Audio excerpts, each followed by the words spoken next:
Okay, Milarepa. So Milarepa is one of the grand figures of Tibetan Buddhism. He's probably the most well-known figure if you were Tibetan. And you said, Buddhism figures. There's two that would be talked about. One is Padmasambhava, who we don't have used to have a thing of him, and Milarepa would probably be the two. Very different characters. Milarepa is he's described as very committed and as having attained enlightenment in one lifetime. And this is sort of a bit weird because you only attain enlightenment in one lifetime. You can't do it twice or many times. But what he's being talked about with Milarepa is that he really wasn't very dharmic until he was a young person, like a young man, and then he made this complete reversal and became, attained enlightenment and became a real inspiration to many people. The magic that he had was that when people were around him, it woke up the best in them. People just felt the best part of themselves just awakening and blossoming. They just felt like, wow, the world's a wonderful place and I've got a place in it. And just by being around him. And so there were crowds that would just follow him around as he went from cave to cave, essentially. And he would give Dharma talks. Actually, he would sing. He actually didn't talk very much. He would sing. And apparently he had a beautiful melodic voice. And it was even the case where people would learn his songs and sing them, and other people would become enlightened or not enlightened, but it turned to the spiritual path. There's a story in his autobiography of him singing a song to some people who were trying to rob him. And they really liked the song, and they sang it, and months later, they were singing it in a market somewhere, and people said, wow, it's a fantastic song, I've got to find this enlightened master. It's the songs had their own value. And he did this all, from a kid, he sang songs. This is part of, wait until his last instruction was a song he sang to his disciples. So that was just part of his style. We don't have any of the tunes of those songs, but we have lots of the songs that are being attributed to him. They refer to the 100,000 songs of Milarepa. There's just lots and lots of them. And they're Dharma teachings, basically. So I'm going to be telling you a little bit about lineage, I guess. Shambhala is created based on people's interpretation of an interpretation of an interpretation. And we all, I guess the Buddhism remains alive. He actually didn't talk very much. He would sing. And apparently he had a beautiful melodic voice. And it was even the case where people would learn his songs and sing them, and other people would become enlightened or not enlightened, but it turned to the spiritual path. There's a story in his autobiography of him singing a song to some people who were trying to rob him. And they really liked the song, and they sang it, and months later, they were singing it in a market somewhere, and people said, wow, it's a fantastic song, I've got to find this enlightened master. It's the songs had their own value. And he did this all, from a kid, he sang songs. This is part of, wait until his last instruction was a song he sang to his disciples. So that was just part of his style. We don't have any of the tunes of those songs, but we have lots of the songs that are being attributed to him. They refer to the 100,000 songs of Milarepa. There's just lots and lots of them. And they're, Dharma teachings, basically. So I'm going to be telling you a little bit about lineage, I guess. Shambhala is created based on people's interpretation of an interpretation of an interpretation. And we all, I guess the Buddhism remains alive as people become Buddhists, essentially. And people do it in different ways. And this group of, Tilo, Naro, Marpa, Mila, are four of the first founders of this particular representation of Buddhism. And they're very, very different. They're just very, very different people. And one of the messages that is being given is don't worry about your personality. Right? One of them was a very astute scholar type of very fastidious, and another person was this loud drinking businessman who would literally buy and sell Dharma and created a fortune. Marpa. And Milarepa sort of did a bit of a change, but he's most well known for basically being a solitary meditator, of meditating in sort of lonely places. Within the Buddhist tradition, the idea of having solitary meditators has gone back a very long period of time. It goes back pre-Buddha. It goes back into the Hindu early Vedantic traditions. So people would go off and isolate and be concerned about spiritual things. And lifestyle, Milarepa was of that. He's also famous in my micro world as somebody who started off pretty like sinner to saint type of story. And his basic life story goes like this. So he was born into I'd say a middle-class affluent family in Tibet, about 1,500. So this is way back when, 1,000 years ago. Rural agricultural environment, no real rule of law. Things were organized largely by families. So the strength of your family was your social network and how things work. And by a series of misfortunes, his father died early. Milarepa was quite young, and his father basically entrusted their property to his brother, his uncle. And it turned out the uncle was a bit of a sleazebag, and turned Milarepa and his mother and his sister into basically servants, took all their land, usurped the will, and put them into poverty. And Milarepa went from being he's about 10 this time this happened, because we went from being reasonably comfortable to being basically a slave. And so when he got older, he did what many people would do, is seek revenge. And because it's Tibet in 1,000, the way he does it is he learns black magic. So this is very Tibetan type of thing. So he goes to a nasty lama, and he learns spells in order to fall down buildings and make hailstorms that will kill people. And he, as the story goes, he murders most of his extended family. There's 20 people who die through a hailstorm and winds that wreck a family event of the side of his family that was abusing him. Okay, so he's feeling sort of smug about that. He'd be about late teens, 20s at this point.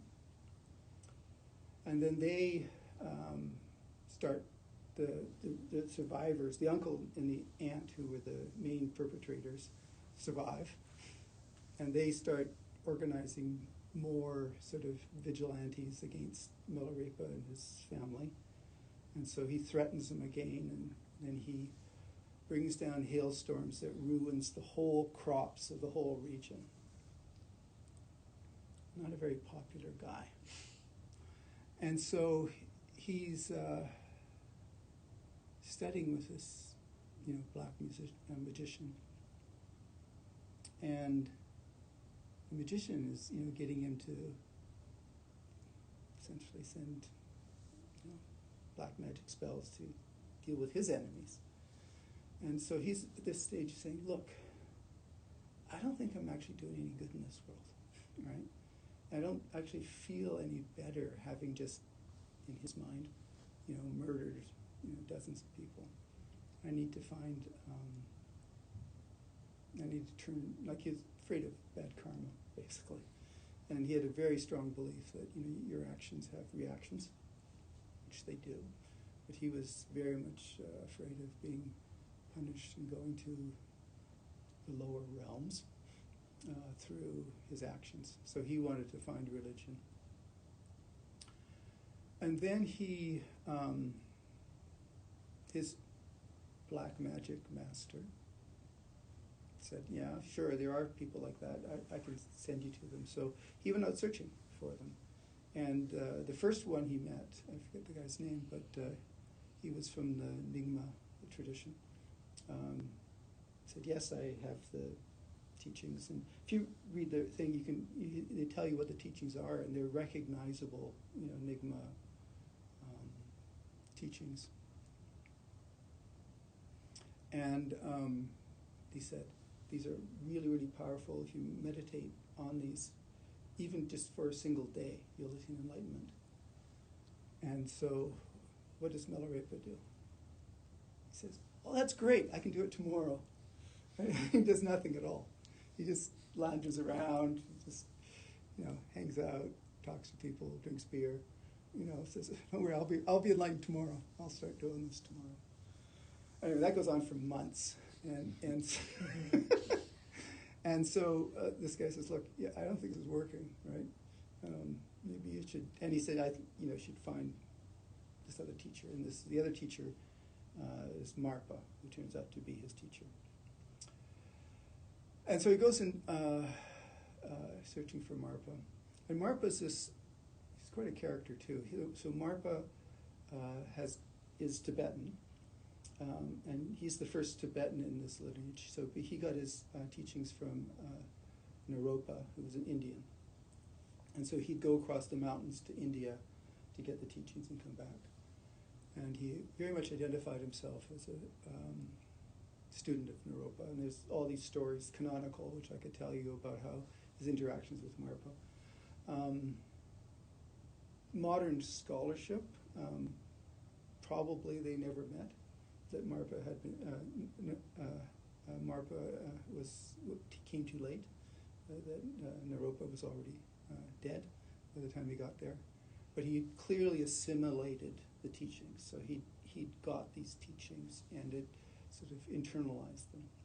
And in some ways, it's like, he got the book, and he got instructions from his students and stuff like that. But whether the actual interactions actually happened, probably not.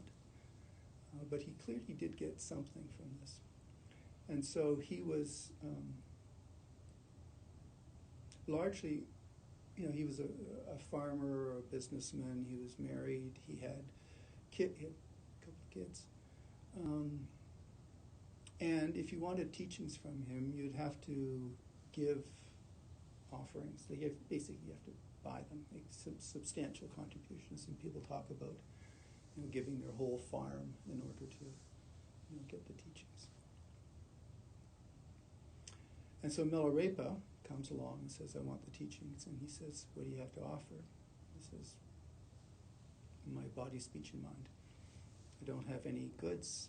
I don't have nothing. I've got this pound of butter or something. He's got no real goods. And Marpa,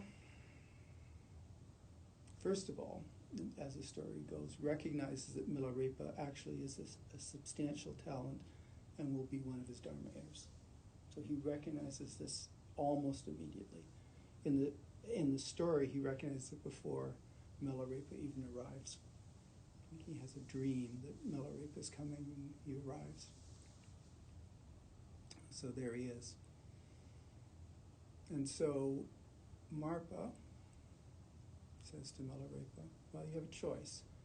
Either I can give you Dharma or I can give you a place to live and food.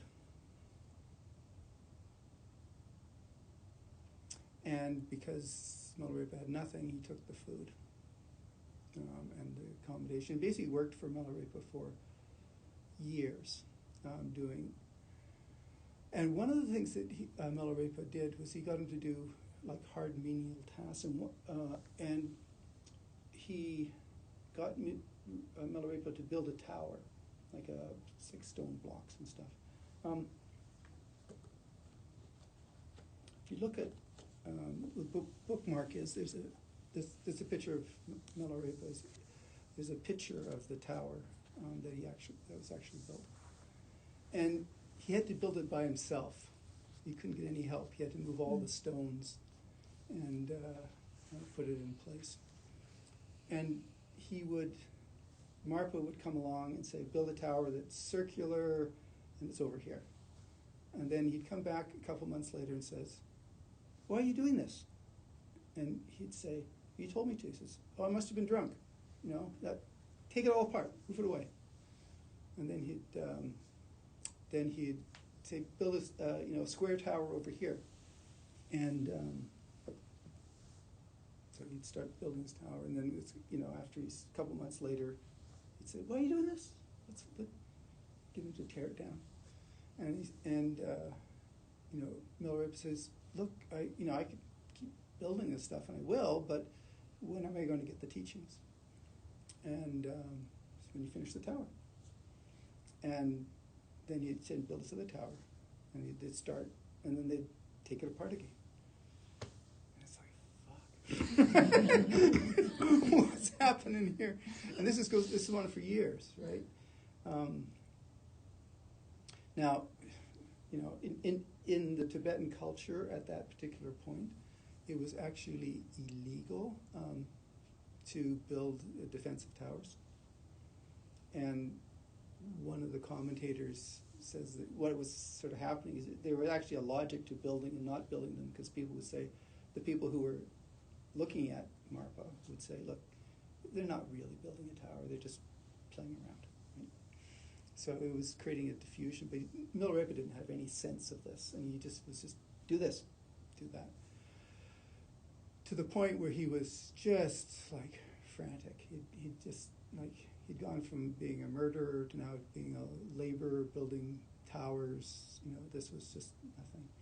And Marpa's wife took pity on him, essentially, and gave him some gifts and sent him off to another Lama to study.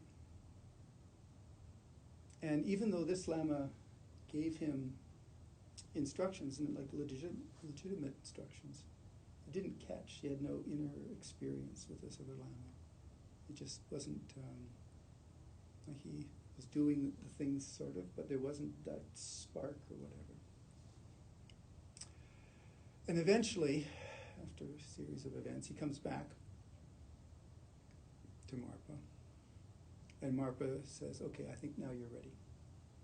And the tower wasn't finished. Actually, Marpa had to finish the tower himself. But he just at one point said, now I think you're ready. And gives him instructions and then sends him off to meditate. And the actual meditation was meditation in caves, and it was... this is the Tibetan form, but you'd actually wall yourself in, like you'd have a cave with a little stream in it, and you'd carry in like a bag of oats or something, and then you'd wall yourself in, and you wouldn't leave for a year or two. And you'd, during that period of time, you would just practice. and at some point you may come out, and people would, depending where you were, people would come by and they might change give you some more food or something, or be some support. But basically, you're locked into these caves. And so periodically, Milarepa would have a vision or a dream or something that says, "Now it's my time to come out," and he'd take the bricks down, crawl out, and back to Marpa for some more instruction. And then he got some more instructions from Marpa and went back to meditate. And I was trying to figure out how long he actually meditated in caves, and was it 5 years, 7 years, 10 years? And my conclusion was it was the rest of his life. And what basically happened was that he was meditating like this until he attained enlightenment, and there's stages of it which are sort of described. But he went from being this sort of weirdo meditating to being like a magnet for people. So that he was meditating by himself, and then people would sort of come, people would come to rob him and then become his disciples. People would come to, they're hunters, they're shooting around, and it's like, no, I'm going to become a vegetarian. There was this sort of almost this magical quality that he was able, and eventually people would he had these crowds around him, and he'd just get up and leave in the night to another cave. And then people would say, where do you go? And then they'd sort of follow him around over time. During the point where he was doing his extensive practice, he was living on nettles. So these are thistles, right? So he'd basically be boiling thistles and eating them. And he ate so many of those, his skin turned green. And if you eat a lot of carrots, your skin will sort of turn orange. Well, he turned green, and his hair just totally grew out. His clothes completely fell apart, and he was really, really thin. And so people who saw him thought he was this ghost or some spirit or something, this green sort of monster. At one point, his sister found him, Peta, and he was naked, green, with his hair all, and he says, "Look, you got to wear some clothes. It's indecent, anything." So she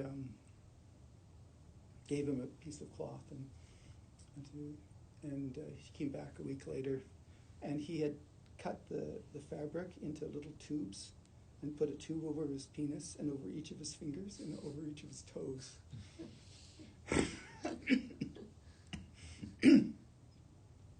And then when Peta said, "Well, look, that isn't going to work," he says, "Well, what's indecent about human bodies, right? What type of judgments are you making?" Right? And it actually is interesting that she actually, she was one of the people who came around his vision and became a dedicated meditator and one of his leading disciples as well over time.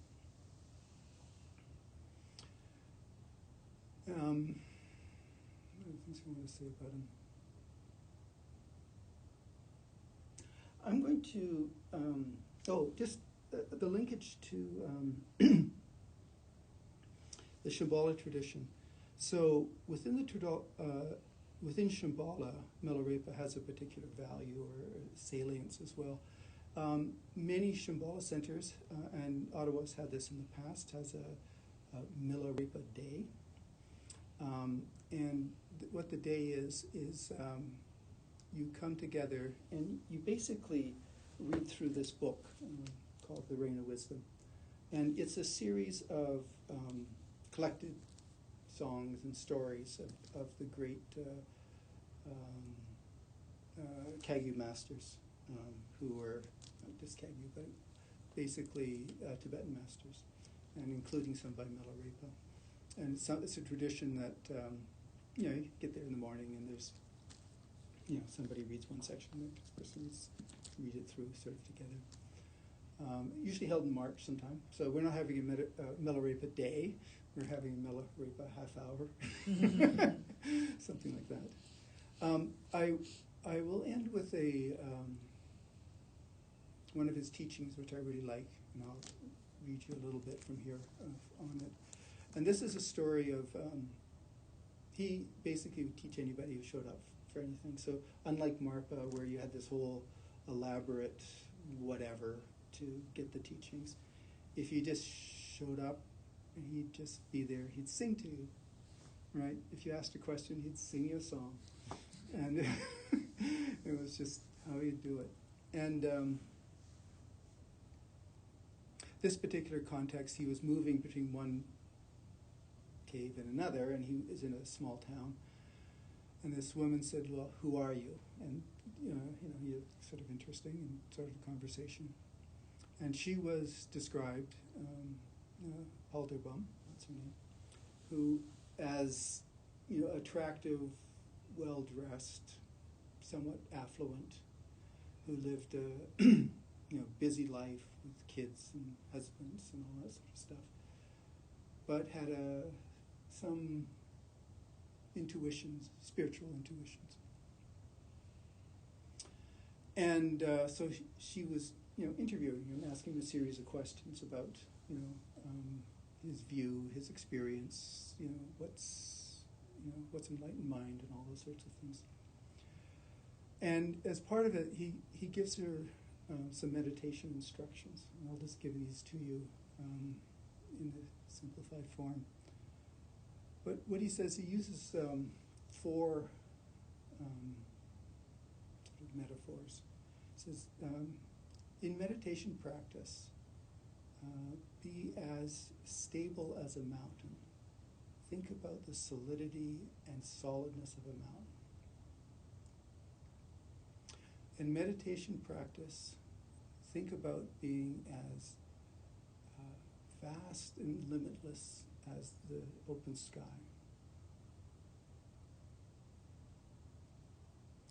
In meditation practice, consider the consistency and intensity of the sun and moon, how they shine with brightness. Consider a great lake, the stillness of the lake and the water just sitting there.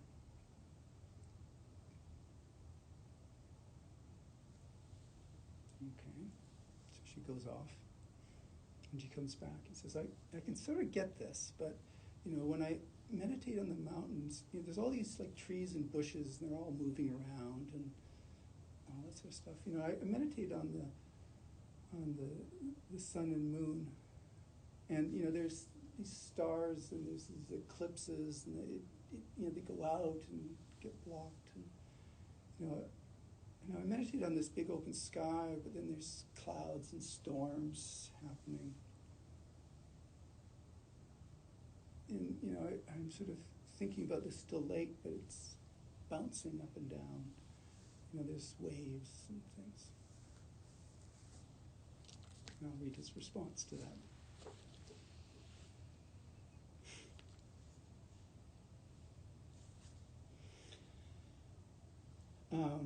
The Jetson's honorific for a sort of spiritual practitioner, sang this song to clear away her obstacles. O young lady Palderbum, listen, wealthy lady endowed with faith. If you are able to meditate in the sky, clouds are manifestations of the sky. Once more resolve this manifestation. Once more resolve your mind. If you are able to meditate on the sun and moon, the stars and planets are manifestations of the sun and moon. Once more resolve this manifestation. Once more resolve your mind. If you are able to meditate on the mountains, the trees and shrubberies are manifestations of the mountains. Once more resolve this manifestation. Once more resolve your mind. If you are able to meditate on the lake, the waves are manifestations of the lake. Once more resolve this manifestation. Once more, resolve your mind. If you're able to meditate on your mind, discursive thoughts are manifestations of your mind. Once more, examine the root of discursive thoughts. Once more, resolve your mind.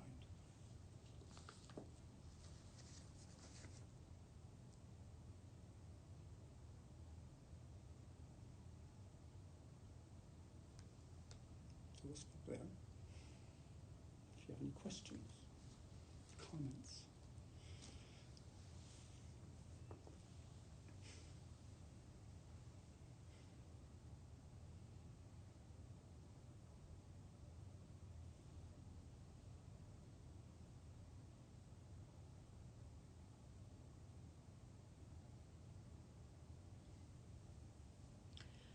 What makes Milarepa one of your favorite? Why do I like him? Mm-hmm. What's inspiring for you, like from your own personal experience?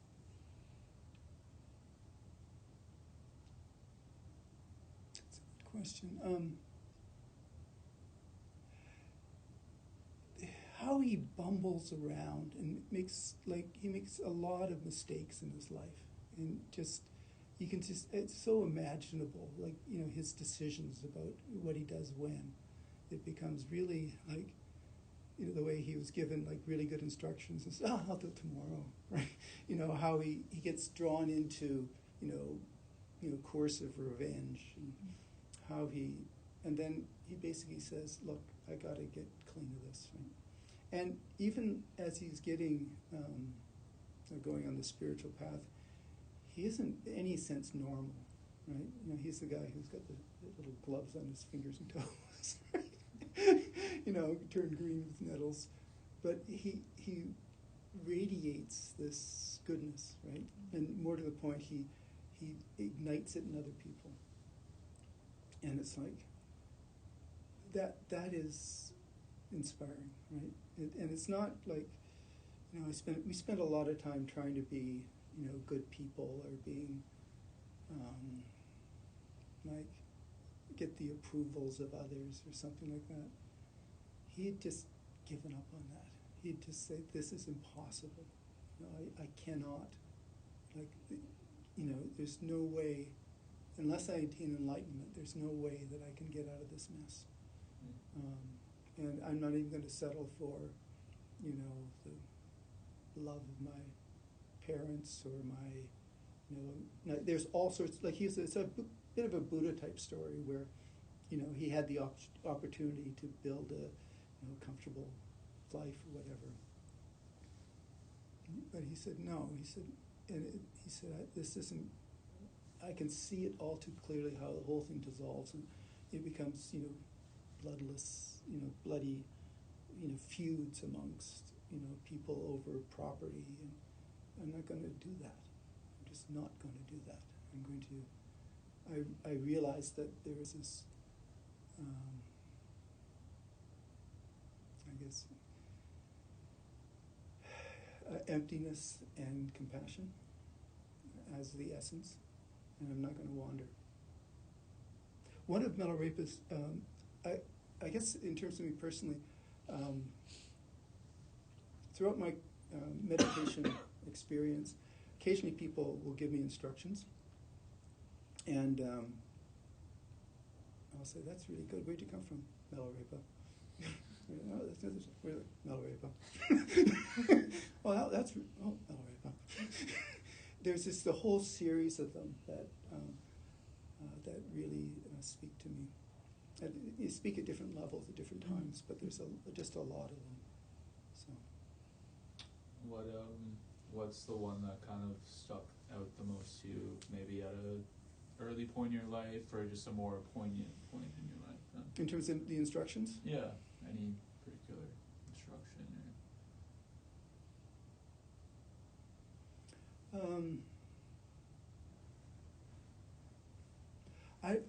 partially the ones the open sky with clouds. I thought was a very helpful one. It was I was getting, I guess not very beginning, but sort of somewhat beginning. The idea that you don't have to, like clouds are manifestations of the sky. That's just where your thoughts are manifestation of your basic goodness. I thought that was a really helpful resting point. Like you don't have to fight with them in any sense. If you can just see that. And I guess also by his example, he didn't discriminate between people. Like there wasn't good people and bad people. There was just things. At one point, it's in his instruction, which is a bit more advanced, but he described what at the point when he was like nearing enlightenment, he said, I make no distinction between my perceptions, the perceiver, or the perceiving, and I no longer know how to meditate.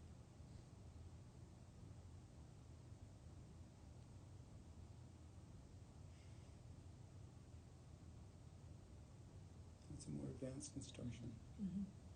It's like, rest with that one for a while. Yeah, well, that's what's coming up for me is how, so sort of like how you could basically contemplate these for quite a while. And sort of see how that ends up landing and making sense. And probably like some of the interesting books that you pick up the same one 6 months later and all of a sudden it has a completely different meaning. It seems like to me that would be quite relevant to his teachings in some way. Yeah. Though he did say he never repeated a song. He said each one was new. He said people would ask him to sing it again. He'd say, well, I'll sing you a different one. Not the same theme, but... Interesting. Yeah, his style. I guess the other thing which resonates with me, it's almost like a bit of a puzzle, but like why did Marpa make this guy struggle so hard for so long, right? And Marpa himself had a similar experience with Naropa, and Naropa had similar experiences with Tolopa. Tolopa's a different story, but there's this, and Marpa very explicitly told Milarepa, don't do this to your students. Don't do what I did. This is for you. You have to meet people where they're at, not, this is, but and there's something about,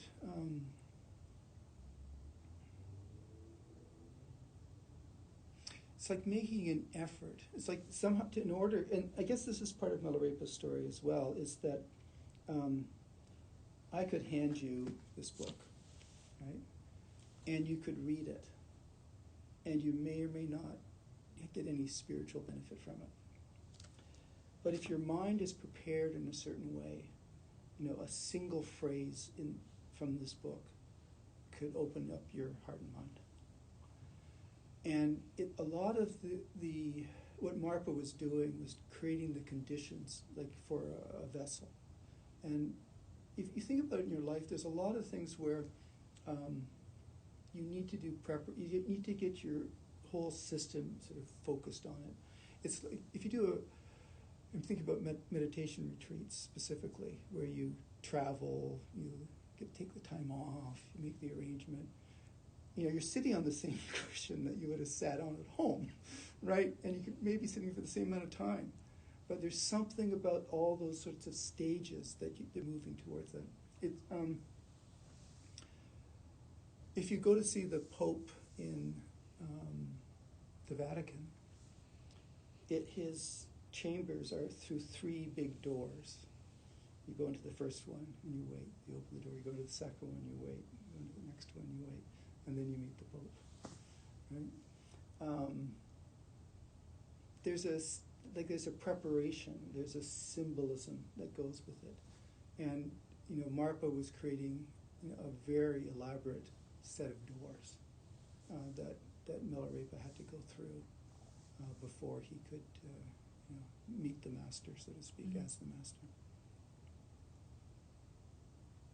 That's another, and I think about that. It's like, what are my activities, and are they working towards some of my better goals, or are they developing habits that pulling me, or are they just bouncing around like noise? Yeah. And mainly in Shambhala now, and even in the 21st century, as we're exploring what is a healthy relationship with teachers, to understand the symbolism versus the literal piece of it, right? Yeah, is really also like very important that we have sort of this conversation around. Yeah, if you on face value, it seems cruel. What Marpa or Naropa or Talopa actually did. But I think it's, if you understand it in that way, there's a preparation. There's I have had that experience where, the same teaching. It's coming back to your, the same teaching. When you're ready for it, it's like it just opens you up. Whereas when you're not ready for it, you don't even remember it. I got that teaching? Well, I guess so. I guess that was probably, it just goes in and out. Yeah. Which is why, I've taken levels multiple times. Yeah. Like, did I take this level? Yeah. Sort of that. And I guess in some way that speaks to the commitment, right? The commitment to the practice. Like, as he's building the tower and building, like, when it doesn't make sense, he's still doing it. It's like sitting when you don't feel like sitting, and it's not making sense, and your life is falling apart, and it's not help. It's easy to sit when it's feels good. Yeah. But I've had periods where I've sat and I was in complete doubt, like when you have a crisis of faith, right? And you still sit because you have that. It's a little bit of that. Like, he must have had some crisis of faith around even, the teachings and what am I doing here? And then still doing and showing up day after that in that crisis of faith. Yeah. And it's on the other side of that crisis of faith that some of the teachings will start making sense. Right. And sadly, crisis of faith keep Yeah. Till the very, very end.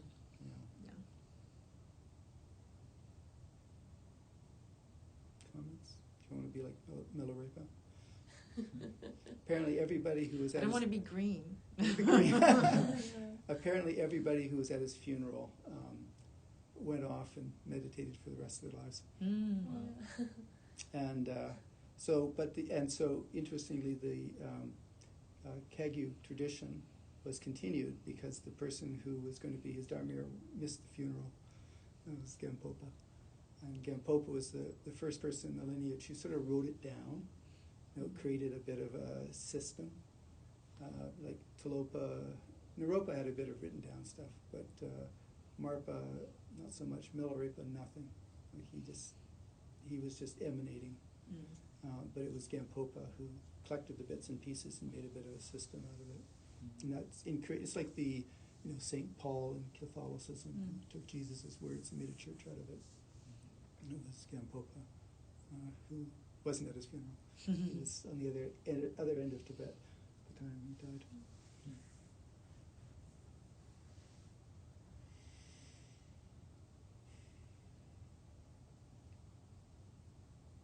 Comments? It's pretty wonderful just how shameless he is, and then and then I'm also, I guess, I realize maybe what we were talking about is that he's just so disciplined, and it was a journey of discipline. That's really. Yeah, no, he really, once he got sort of focused in the right direction, and it was Marpa, he had 2 or 3 other teachers trying to teach him, and nothing stuck. And Marpa's, genius or whatever was getting the conditions where this guy would be ready. I bet if you met Milarepa at some point, you'd think of some for Asperger's or something. He's a bit off, right? Yeah. He's not, most of us would think, well, okay, I'll meditate a little bit, but, I'll have a girlfriend and, whatever. Whereas, and Marpa, lived a householder's life. He was, within the Shambhala tradition, he's often mentioned because the main model in Shambhala is not monk or a Milarepa living in a cave, it's householder. So what does that mean? How do you be a spiritual person with, a job, a job and a mortgage, right?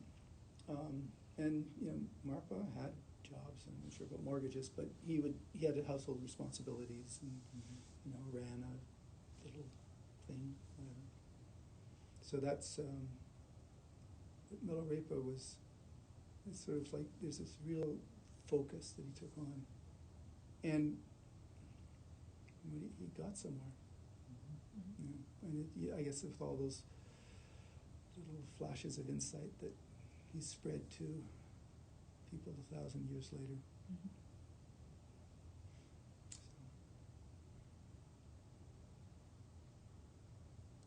Yeah, I mean, that speaks a lot to me.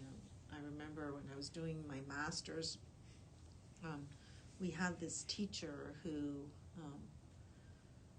everywhere he went, the energy in the room changed. And he got involved with our cohort at the beginning of our second year, and the first year had really created a lot of conflict between the students, and and it was really interesting that like this man just would walk into rooms and all of a sudden, I don't know, we were kinder, and we were and so I've lived that with and it's interesting because they would always say that's really how you change the world. You just sort of how do you change the world from within and even in silence sometimes, and it's very inspirational to think that and I believe it, because I've lived it to a lesser degree because it wasn't somebody, but it's really impactful when you are sitting with somebody who just something emanates and you just want to be people would want to inspired. People would just come and sit with them, and they may talk or he may sing them a song or something, but it just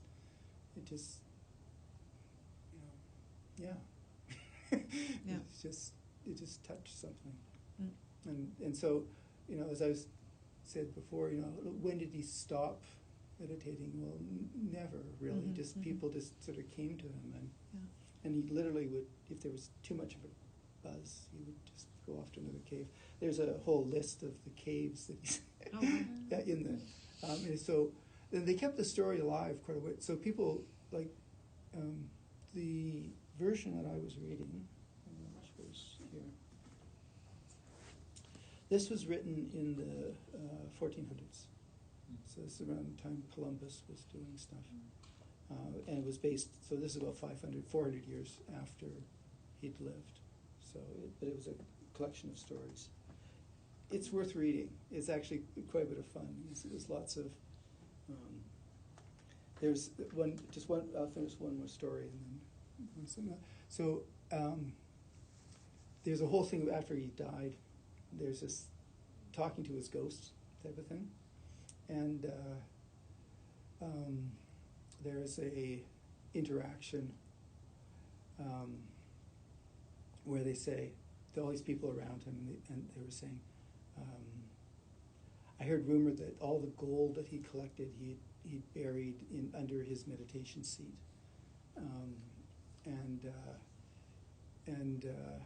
so there was this whole thing about who would get access to it, and one group of devotees wanted to be first, the other wanted, and they were all fighting, and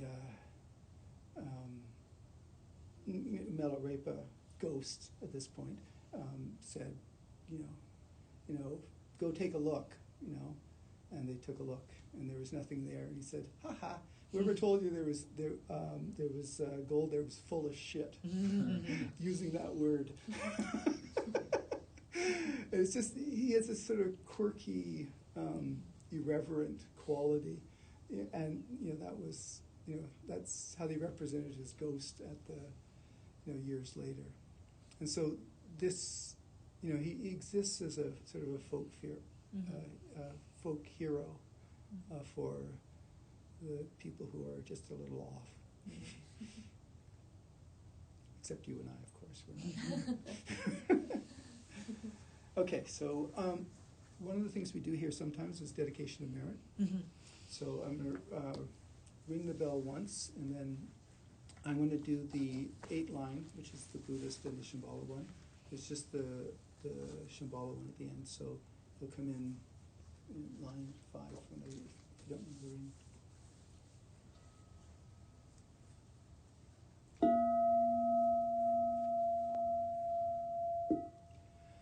By this merit may all obtain omniscience, may it defeat the enemy wrongdoing, from the stormy waves of birth, old age, sickness, and death, from the ocean of samsara, may I free all beings. By the confidence of the golden sun at the great east, may the lotus garden of the Rigton's wisdom bloom. May the dark ignorance of sentient beings be dispelled. May all beings enjoy profound, brilliant glory.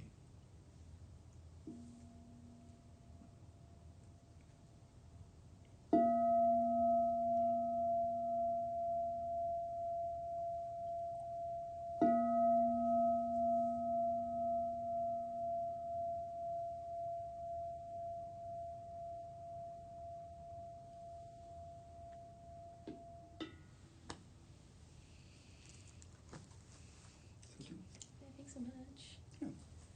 It was fun. Yeah, you stop it. It was fun reading up on those. I'd read the stuff before, but it was like, oh yeah, I remember this.